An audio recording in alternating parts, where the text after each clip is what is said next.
Hi, Glenys. Hey, Aaron. What do you want to talk about today? How much I hate diets. Yeah, diets suck. So what do you do instead of a diet? Intuitive eating. Health at every size. So how many times have you had to explain intuitive eating and health at every size to someone? Like 5,000 times. But that was just to my doctor. Okay, so how many times have you explained it to someone and then they said, but diets are the only thing I know? That's like every time. Can we pursue health without thinking about weight?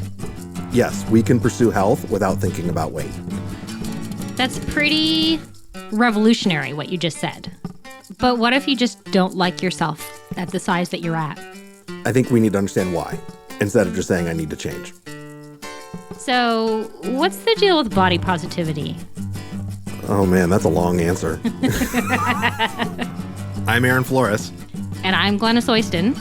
And we are Dietitians Unplugged. Hey, welcome back to another episode. Thank you for joining us.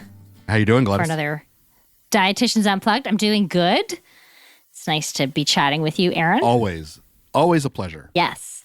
So today we are going to talk with Kristina Bruce, and she's going to talk about a process for which we can sort of explore our beliefs and challenge them and maybe even change them a little bit. Yeah, no, it was a really awesome interview, and I'm just going to read her bio. So Kristina Bruce, as a certified integrative life coach, a body trust provider, Kristina specializes in helping people break free from diet cycling and negative body image. Calling upon her education in health studies, sociology, yoga, meditation, and the work by Byron Katie, Kristina works one-to-one with people to help them develop a positive relationship with their bodies so they can live empowering and fulfilled lives in the bodies that they have. She goes through and will talk a little bit about what the work is, goes through a little example with me. I think it's going to be one of those episodes that people are going to leave with some really specific, tangible things that they can do to help feel more connected in their body. Yeah, I really loved listening to this as we were doing it. And I was like, ooh, this is really kind of blowing my mind open here. Heck yeah. And you're a wonderful, willing participant to go through that. I kind of love her story because it's so similar to mine too, and we talk a little bit about that. And it's just good to meet people who have been through something similar. So I think her story will resonate with people as well. So, Aaron, what have you got coming up? Well, the main thing I want to make sure people know is that I'm going to be doing another men's body trust group, and that'll be starting on September 17th. So email me at aaronfloresrdn@gmail.com if you're interested in participating in that. And I look forward to hearing from you and hopefully getting another great group of folks around to do this work. That's awesome. And I am hoping to get some people going your way for that group. And I am working with Rebecca Scritchfield to get our HAES Care for Diabetes 2.0 program launched. It's going to be sort of a combo of online material and live group coaching. Super excited about it. So if you want to be among the first people to know about this when it comes out, I'm going to put the link in the Libsyn show page notes. And just go there and sign up so that you get on the email list, and you'll be among the first people to know when it's launched. And yeah, I'm super excited about that. Awesome. And of course, each of us are still working with clients individually. So if you want to explore more about that, you can check out our websites or email us. So without further ado, let's go to our interview with Kristina Bruce.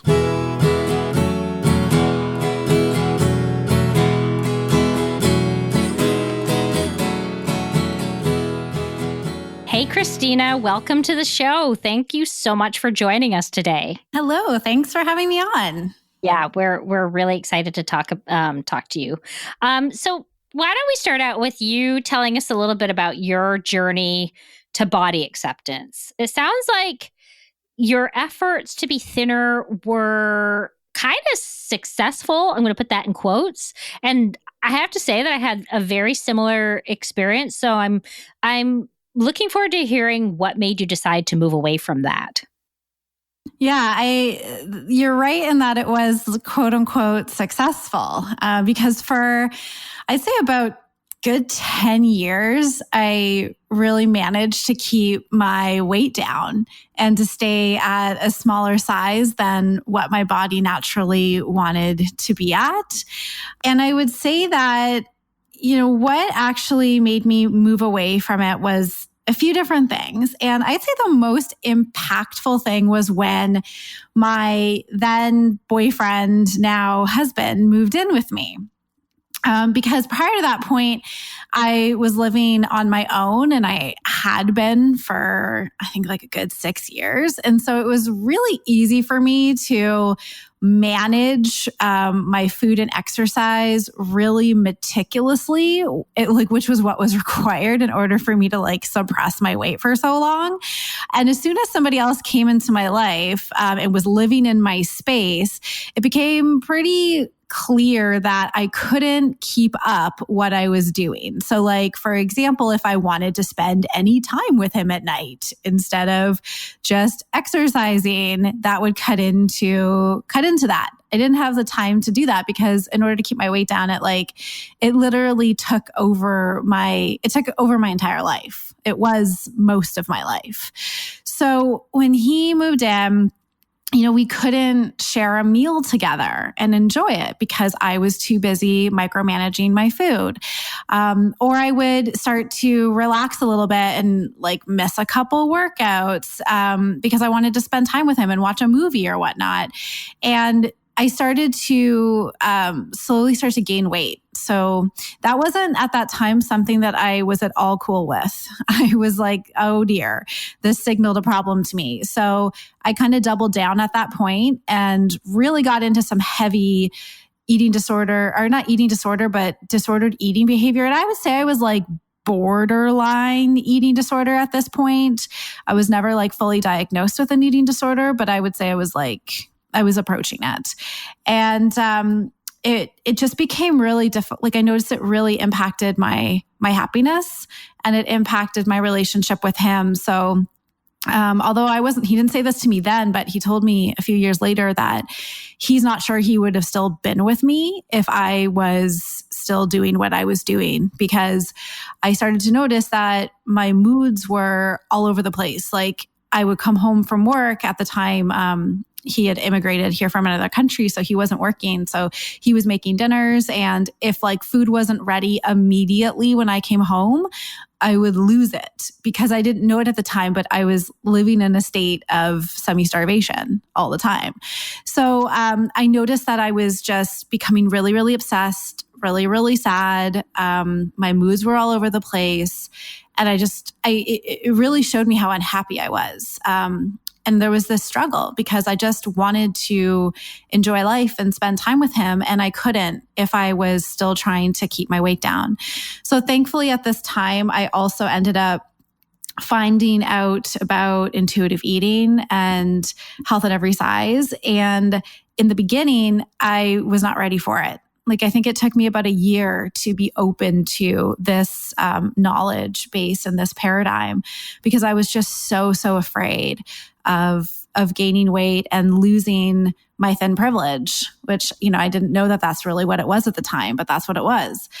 But it got to a point that one day I just kind of cold turkey made a decision. I knew I couldn't keep it up anymore. And I said, I'm done. I'm done dieting. I'm done trying to maintain a body size that my body does not want to be. And, I'm really lucky and very grateful that my now husband was very supportive of that.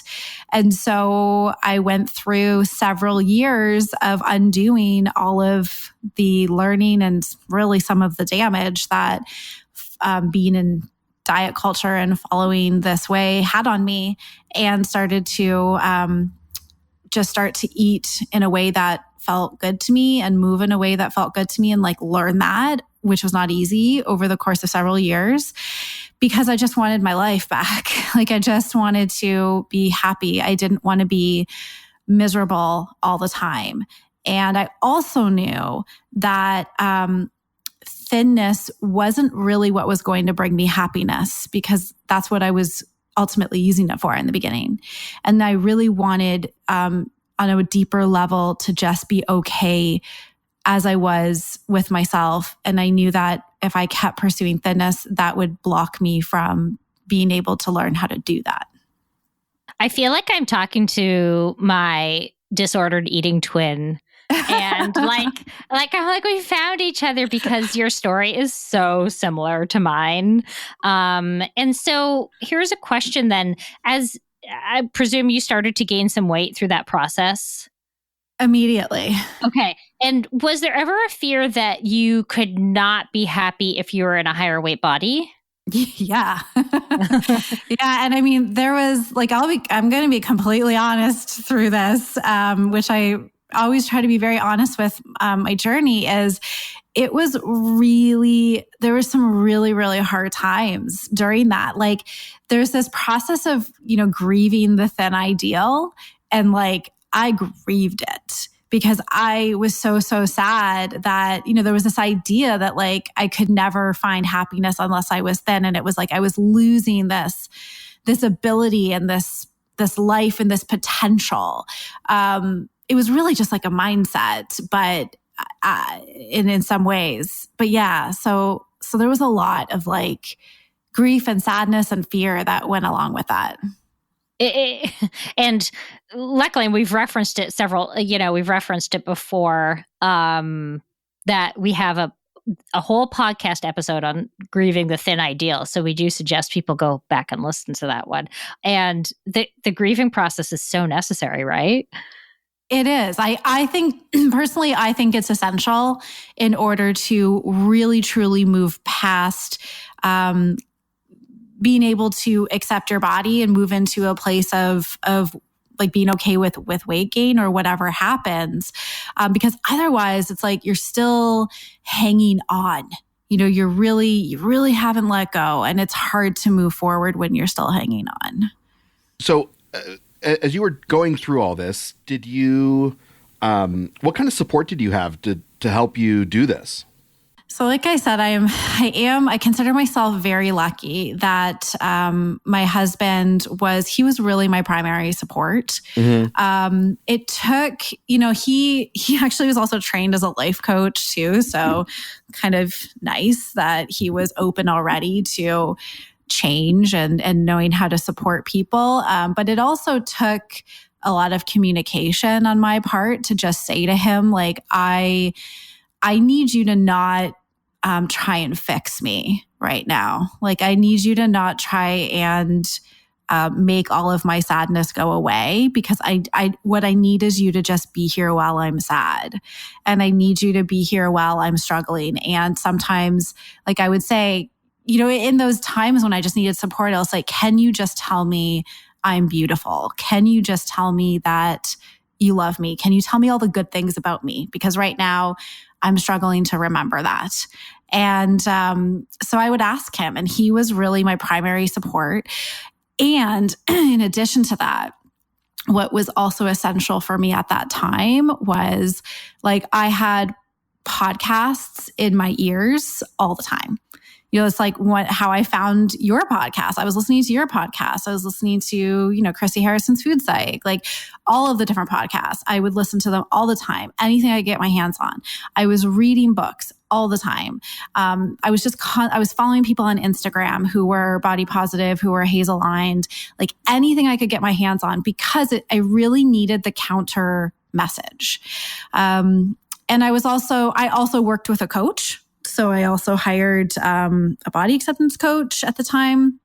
I basically was just looking, I would sometimes just tell people, like, I'd ask for support anywhere I could get it. So my mom, who still is in diet culture, I just had to tell her, I said, I need you to not talk to me about weight. I need you to not talk to me about your diets. So I would try to just set some boundaries where I could. And get support wherever I could.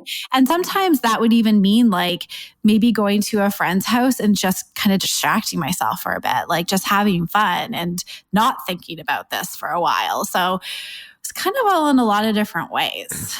Yeah. What I love so much about hearing about all that is it's literally like all the stuff that so many of us recommend. Like you actually did it and showed that it is supportive. Like it really is helpful when you surround yourself with that, but it takes so much intention. Like it takes so much like thoughtfulness to say like, how am I going to create this this environment around me that is contrary to every other message I'm getting. So thanks for sharing so much of that. It's really, I know it's going to be helpful to our listeners for sure.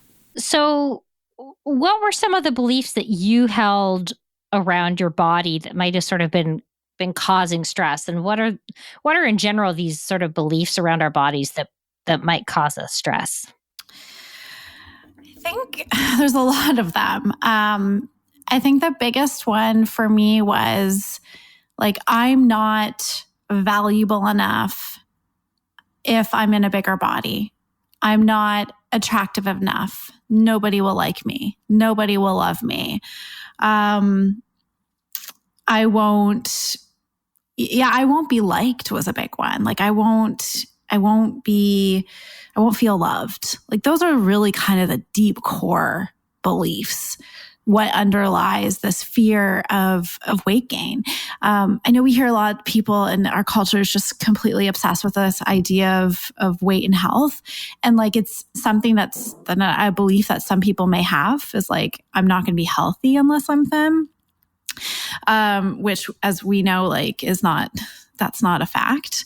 But there's a lot of it. There's so much in our culture hung up with these beliefs of what we've been taught is a good enough body, what is a attractive body, what's a worthwhile body, and then what we hinge on that, like our feeling of worthiness, of what our ability of what we're able to do, who will, our ability to get a relationship, like really anything. Like so much is tied in with this. So it could be like, I won't find a relationship unless I'm thin is a belief.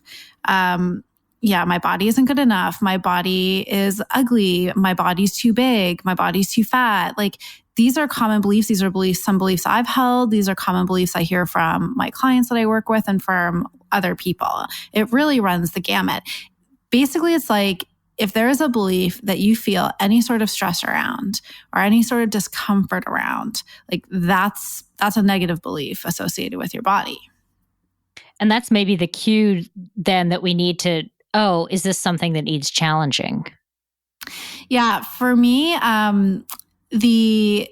how I start to notice is if there's a belief that I'm thinking that isn't serving me, it's how do I feel right now? Like, do I have an emotional reaction? Am I feeling sad? Am I feeling angry? Am I feeling stressed? Am I feeling hurt? Like, if I'm feeling any of that and there's something about my body going on, like there is a belief under there that I need to figure out what that is, because the feeling is the first and easiest way to identify it. Yeah.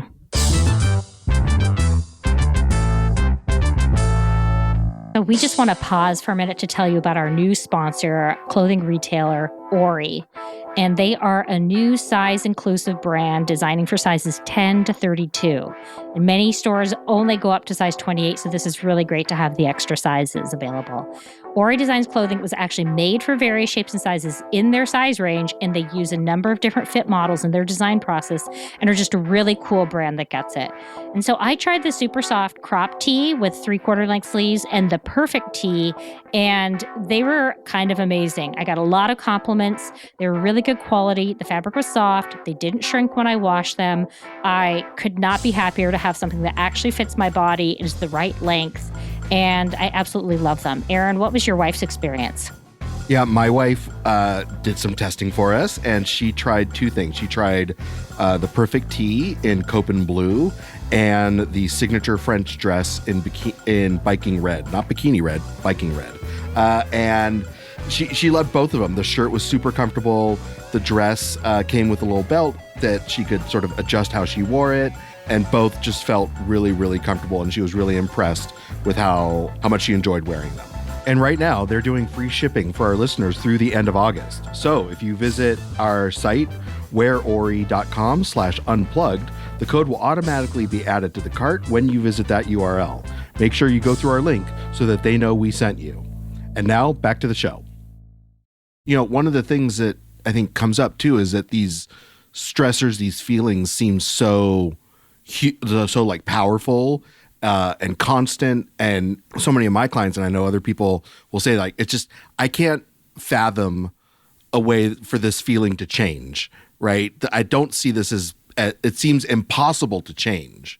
And so, you know, how do you help people sort of identify that and sort of, or not just identify it, but like then work through that actually we can change?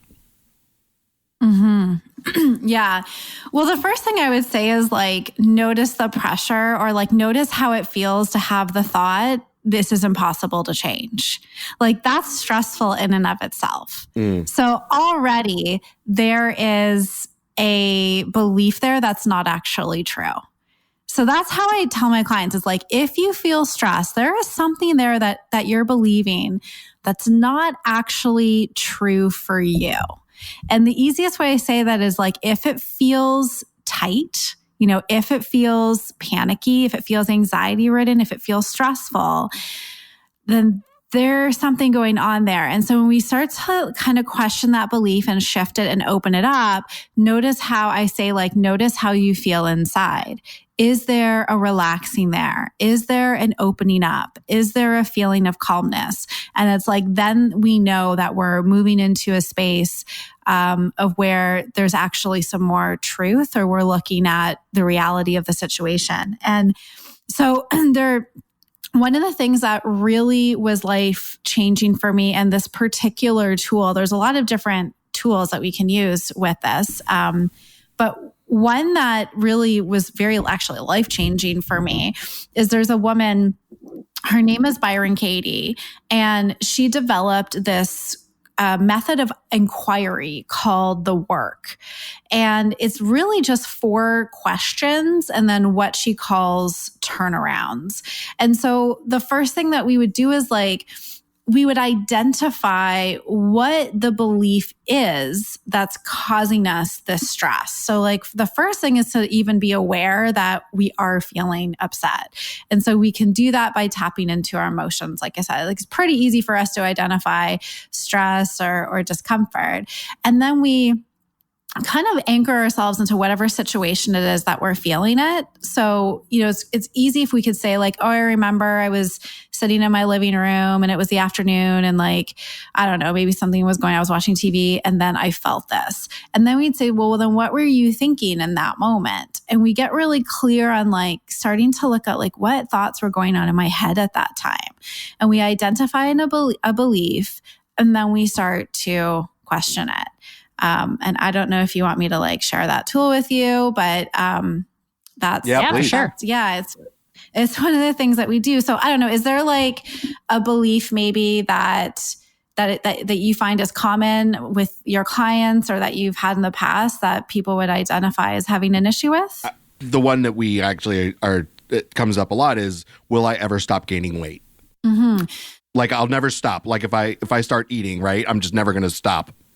Right. So the question is like, I'm never, or the belief is I'll never stop gaining weight. Mm-hmm. Yeah. If they continue on with like whatever it is that they're doing. Yeah. So we would identify that and you'd write it down. Like you'd write that thought down on paper. And then usually what you do is find the situation. So like, where did that person have that thought? You know, were they, I don't know, eating dinner or like having a dessert or whatever it might be. Maybe they were in a moment where they felt like they were, I don't know, just eating more than they ever had before. Just anchor themselves in that moment. And almost, this is a really kind of a meditative process. Like you reflect. And it's always usually something that's happened in the past so that you can anchor yourself in that moment. So you think like, I don't know, I'll pick a fictitious situation for this. Let's say I'm sitting down on the couch and I'm, I don't know, eating dinner and I'm eating a lot. And I'm like, I noticed that I'd gained some weight and I'm thinking I'm never going to stop gaining weight. And that maybe is what's happening. So I would sit down and close my eyes and like remember myself back in that situation. So this is where it gets a little meditative, right? So I sit down there and I would see myself eating and I noticed I had this thought that said, I'm never going to stop gaining weight. And so the first question of the work is it true? I'm never going to stop gaining weight. Is it true? And I just remember myself sitting there eating. And the only answer to that question is yes or no. And there's no right or wrong answer. And you just get really honest with yourself. So in that moment, like, is it true? And I don't know, Aaron, like, do you want to answer it? Like, do you want to play Sure. this? Yeah, I'll play along. Yeah. So why don't you, I don't know, like I just gave you that example, that situation. Does that sound like one that you could imagine? Totally. Okay. Yeah. So let's say that you're in that situation and you're sitting on your couch and you're eating and you have this thought, I'm never going to stop gaining weight. Okay. So as you imagine yourself there, like, is it true that you're never going to stop gaining weight? I mean, I believe it to be true. Yes. Yeah. So you say yes. And that's your honest answer. Yeah. And there's no rationalizing it. Like, this is, you just answer. Okay. So the answer is yes for you. Okay. So then you go to question number 2. So you're sitting there, you can imagine yourself eating, you have that thought, I'm never going to stop gaining weight. So now I'm going to ask you, can you absolutely know that it's true that you're never going to stop gaining weight? No. Okay. So that's it. Question 2 is just another simple yes or no. And it's your honest answer. Like, be really truthful. So then question number 3 is, again, like, we don't leave this situation. Okay. So we're just hanging out in the same spot. So imagine yourself there. You have this thought, I'm never going to stop gaining weight. So what happens in that moment? Like, how do you react as you're sitting there and you're eating and you have this thought, I'm never going to stop gaining weight? Like, what comes up for you in that moment? Fear and a lot of shame and a lot of feelings like why can't I control this? Mm-hmm. And so can you also, like, in that moment, are you also thinking anything in the future? Like, are you imagining any sort of images of what might be happening to you in the future when you have this thought, I'll never stop gaining weight? Yes, of like being totally alone and being, unable to get out of bed, unable to like even use the bathroom, where I'm totally reliant on someone else, and my life is a complete mess. And are there like any images of the past even in that moment as you have that thought?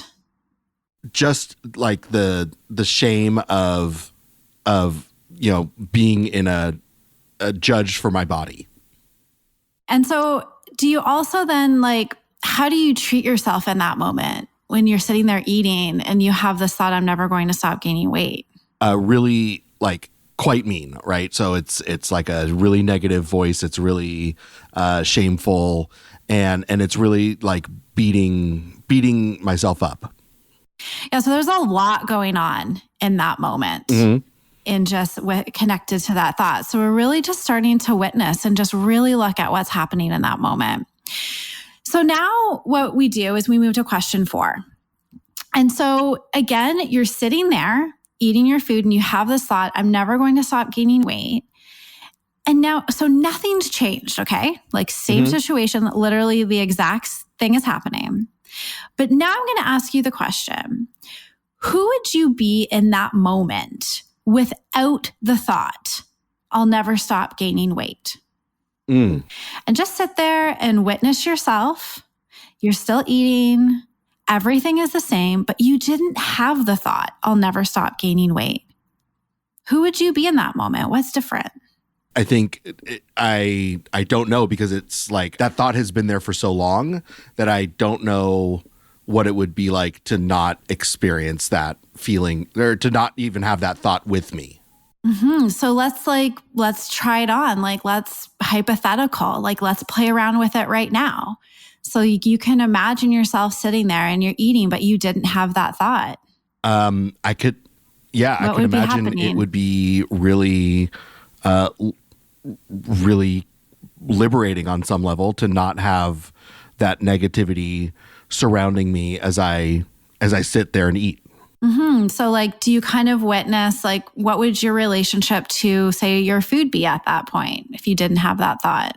I would assume that it would probably be more connected, that I'd probably be less judgy of it, and that I might actually enjoy it a little bit more. Yeah. So could you see yourself there, like, without that thought? Like, I would even say probably, not even probably, like, you probably would be just enjoying it more. Yes. Yes, I can try to imagine myself there. Yes. And that's what we do, is we just imagine it, because that's what we're doing at that point, is like, like, so what might be different without that thought in that moment? So this is questions 1 to 4. Okay. So we get to see with the thought and without the thought. So really the only thing that's different in that moment is the thought. Mm-hmm. So you're eating all the food. And so we can see the power of this belief that I'm never going to stop gaining weight. So then what we do is we move to what's called the turnarounds. And we take that particular thought and we turn it around. We like make sort of an opposite of it, or a different way, like using the same sentence kind of structure. So I'm never going to stop gaining weight. Like, what might be an opposite to that? The opposite would be my body will settle into where it wants to be, that my weight gain will not be forever. So yeah, like, so using the same sentence, like, I'll never stop gaining weight. We would say, like, I will stop gaining weight. Okay. And so we just take this now and we look at it and say, how could it be true, or even truer, that I will stop gaining weight? And see if we can find an example or several examples of how that could be true. So how could it be true that you will stop gaining weight? And again, anchor yourself in that moment. You're sitting there, you're eating that food. How could it be true that I will stop gaining weight? Maybe it's a couple things. It's maybe, I've the people that I see who are intuitive eaters, their body has, found a space where it is comfortable at. They're not always gaining weight. And 2 is, if I were to, not have that critical voice, that my relationship with food would feel different. It would feel different eating without as much shame and negativity. Mm-hmm. Yeah. And it could be like, when we even look at it, the reality of sort of the sentence is like, I'll never stop gaining weight. Like, you can't know that to be true. Mm-hmm. And so I will stop gaining weight could be just as true. Yeah. And so we start to notice that, like, these beliefs are actually not anchored in reality. These are just thoughts. They're often things happening where we imagine something happening in the future, or we're relaying something back in the past. And it's causing us a heck of a lot of stress in that moment and anxiety. And so we create a little bit of separation, and we can start to see that maybe what I just thought to be so true is actually not. And we create some room around it. And we start to notice how these thoughts actually influence our daily lives. And that's it. So like, that's what the work is. Yeah. And sometimes when we have different sentences, like, we can even find different turnarounds for it. So like, I'll never stop gaining weight. Like, I don't know, that one's a little bit of a tough one, I find, to do a lot of different turnarounds with, but you can always find different sort of ways that could be true. And we look at different possibilities. And so as you're doing this with folks, how do you see that as you're going through these questions and like doing all this work, how do you find that they like move through that process? Like what are common things that come up for them? Like and even like maybe like some hurdles that you see as they begin to answer these questions? Yeah, it really depends on the person. And what I find is, doing this kind of particular form of inquiry, it really requires an open mind. So if you can come to it with an open mind, the possibilities can be just endless. Like I've had some clients who have had discoveries about themselves. Like maybe they were thinking a thought about their body, like my body is unattractive, or like my body isn't good enough. And then they question that, and they, question and might like look at some turnarounds, like my body is good enough. And it's like I've had some clients, like it literally has like opened their whole world, like their mind has exploded, and they've been like, holy crap. But this affects all of my life. Like what other thoughts am I thinking about myself that actually aren't true? Yeah. So it really starts to shift the way that they see themselves. It starts to shift the way that they relate to everything in their life. And all of a sudden, like there's this freedom that starts to become possible, because now they realize that that they might have been telling themselves a story their entire life. That's not true. So I find it really starts to open people up. It really starts to open up to the world of possibility, and it starts to change the way that they see themselves. They start to become kinder to themselves. They start to see, like I said, possibility for themselves, and they just ultimately feel a lot better. Wow. I loved listening to that, drilling down on just really getting into the thought. Like there's a way of experiencing the thought where you, like you said, like it's true to that person in the moment, right? But when you start to distance yourself and really examine it from just even a little bit of distance, I think that is really interesting. And it sounds like a really useful process. Yeah. Yeah, totally. Yeah, like I said, it's one tool that I use. Just like everything, it doesn't resonate with everybody, but for the people that it does work with, it can really be a really powerful tool.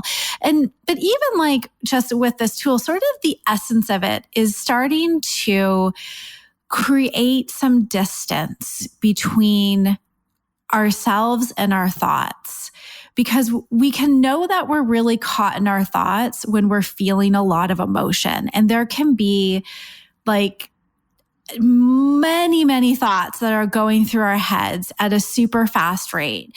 And so just taking a breath and starting to slow down a little bit and start to notice like what is going on in my head right now, because there is a voice in all of our heads that talks to us all day long and is telling us stories all day long. And most of the things that it's saying are not actually things that we really believe. It's things that we've either been taught or conditioned to believe. And it's just running this loop or narrative in our head. So creating that distance and starting to step back a little bit and even just noticing the stories is the first step. Noticing that we're having thoughts is the first step. There's already distance there because you're not caught right in it. And that's really the first step of this process, is like we automatically just start to believe these things about our bodies and ourselves, and we see them as truth. But when we kind of step back and say, wait a minute, that's actually just a story. That's actually just this voice in my head yammering at me, telling me all of these things. And I cannot start to ask myself, is that actually true? And I can start and learn and say, where did I learn that? Who did I learn that from? And I always like to say too, I use the metaphor of like, if you grew up on a deserted island, or like you were the last person on earth, or like whatever doesn't feel anxiety ridden to people. But I'll just say, imagine nobody else was around. Like, would you still have these thoughts about yourself? How would you feel about your body? How would it be different? Because I can tell you that like so much of what we feel about ourselves is not actually true. And it's not what we feel about ourselves. It's just what we have learned and have been conditioned to believe throughout our lives. Yeah, I love the idea too that the question was like, can you absolutely know that this is true, and sort of creating then all of a sudden the infinite timelines of like, oh, wait, I guess I can't 100% know that this is true. And then that, to me, when you said that, I was like, ooh, I feel a shift, right? Like, oh, there might be another possibility here. Yeah. And a little road breaks off, and I see it. I love that question. In terms of, and I love like, that people, kind of enabling people to take possession of their own story instead of listening to the stories that have been told to us. But one thing I think too that comes up is that there are, obviously we know that there are real consequences of weight stigma when you're gaining weight, and maybe you're going from a thinner body to a larger body, or a large body to an even larger body. How do you sort of help somebody deal emotionally with those consequences of weight, the societal weight stigma? Yeah. And I mean, I think the first thing is just to acknowledge that it exists. Like, I don't think that we do any service by pretending that it doesn't exist, which is what we hear a lot of times. These feelings get dismissed by other people. So being able to just acknowledge and say, it is real. And like maybe even looking back and saying, here are the ways that I have received some sort of privilege. So we can acknowledge that it does exist in the world. And then from there, there's several things that I usually work with my clients on, or even have done for myself, is the degree to which people are affected by weight stigma, of course, depends on the degree of kind of how farther they fall from the socially acceptable ideal. They're going to be impacted by it more than some other people. So I always focus on, and of course, being a coach, this is what I do, is like, what is within your control?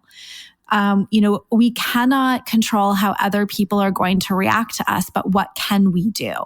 And so, when we're dealing with some outer circumstances or other people, like the first thing I would see too is set boundaries. Do our best to say, like, when I told my mom, like, I can't have you talking about your weight anymore or diets around me. It may be like saying to a family member or a friend, like, can you please stop commenting on my weight? Those kind of things. Like, it really depends on the circumstance. But then also looking at like the biggest thing that I find, and I know for me, it was my value and my worth was so tied up in my body. And I lost people do not compliment me now like they used to when I was thin. Like, I'm sure like I could like walk into a room, and if I hadn't seen people for a long time, they'd be, oh my God, you look so great. And like, I don't get that anymore. So, really starting to notice, like, how was I associating my value and my worth with my size? And how can and again, like, this is where I use the work a lot. This is where I question a lot of the beliefs, because the thing is that there are beliefs tied up in that. Otherwise we're believing these things that aren't actually true for us. And that's why we feel this, these feelings. So starting to question a lot of the beliefs that I had about my worth and my value being tied up in how I look is a way, because it starts to have me focus, and I kind of need to say, like, society is what it is right now.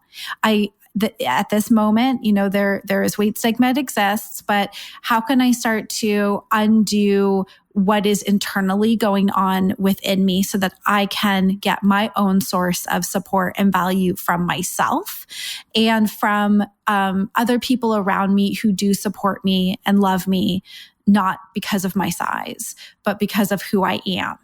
And then, doing what I can to, like, for me, I think I also want to do what I can to help change the culture so that it's, more welcoming and more inclusive of people of different sizes. So whatever I feel that I can do. So, like, right now I post a lot of Instagram, and I hear people will tell me, like, it starts to change their mind around how they feel about themselves and their bodies. And I know that that's only going to ripple out and start to make a change that way. But I guess that, like, it really kind of depends on how people are experiencing the weight stigma. But I just say, what can you control, and focus on that, and start to question those beliefs that have made you think that you are not valuable and good enough and worthy just as you are, because no body size dictates somebody's value or worth. Wow, I love that.